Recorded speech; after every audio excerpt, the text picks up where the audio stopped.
ஹாப்பியா இருக்கேன். ஸோ என்னோட ஜேர்னி வந்து எல்லாருமே மோட்டிவேட் பண்ணணும். சூப்பரா பேசலாம். மனுஷங்கள் எல்லாருமே சமம் சொல்லிட்டு பேசலாம். கரெக்ட் தான் அவன் சொன்னது. மனுஷங்கள பொறுத்த எல்லாருமே சமம் தான். இன்னொருத்தங்களை ஹெல்ப் பண்ணணும், எல்லாருமே பாசமா அன்பா வந்து ட்ரீட் பண்ணணும், பார்த்துக்கணும். இதுதான் வந்து நம்ம மனுஷங்களோட மீன். எல்லா குழந்தைங்களும் பார்த்தா ரொம்ப ஹாப்பியா இருக்கு. நான் கேட்கறது எல்லாமே ஒன்னே ஒண்ணுதான். நீங்களும் சந்தோஷமா இருங்க, மற்றவங்களும் சந்தோஷமா வச்சுக்கோங்க. இன்வைட் பண்ண எல்லாருக்குமே நன்றி.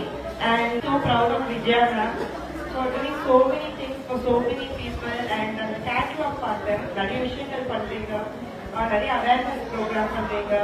போத் ஒரு சில்ட்ரனுடைய நியூட்ரிஷன் வைஸாகவும் சரி, ஹெல்த் வைஸாக சரி, பிரெஸ்ட் ஃபீடிங் அவேர்னஸ் கொடுக்குறீங்க. ஸோ நிறைய உங்களை பற்றி நான் படித்தேன். அவேர்னஸ் ப்ரோக்ராம் கண்டக்ட் பண்ணுறது நான் கேள்விப்பட்டேன். It's a must for the society. And இது மூலியமா எல்லாருக்கும் ஒரு அவேர்னஸ் வரும். எப்படி இருக்கணும், எப்படி நம்ம உடம்ப பார்த்துக்கணும், எப்படி நம்ம மைண்டை வந்து நம்ம வச்சுக்கணும். ஸோ சின்ன குழந்தைங்களுக்கு கூட டிப்ரெஷன் வருது, சின்ன குழந்தைங்களுக்கு கூட மைண்ட் அப்செட் ஆயிட்டு ஹார்ட் அட்டாக்லாம் வந்து நான் பார்க்குறேன்.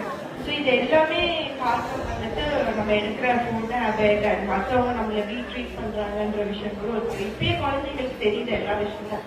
எது ஃபுட் டேட் நம்ம திட்டுறாங்க, நம்மளை வந்து கஷ்டப்படுத்துறாங்கன்றது இப்பவே புரியுது. எவ்வளவு தப்பு பண்ணாலும் அவங்கள வந்து திட்டாம அடிக்காம எப்படி புரிய வைக்கணுமோ அப்படி ஒரு கைண்டா காம புரிய வைக்க ஒரு விஷயத்த எல்லாருமே ஹாப்பியா இருக்கும். Thank you so much. தேங்க்யூ.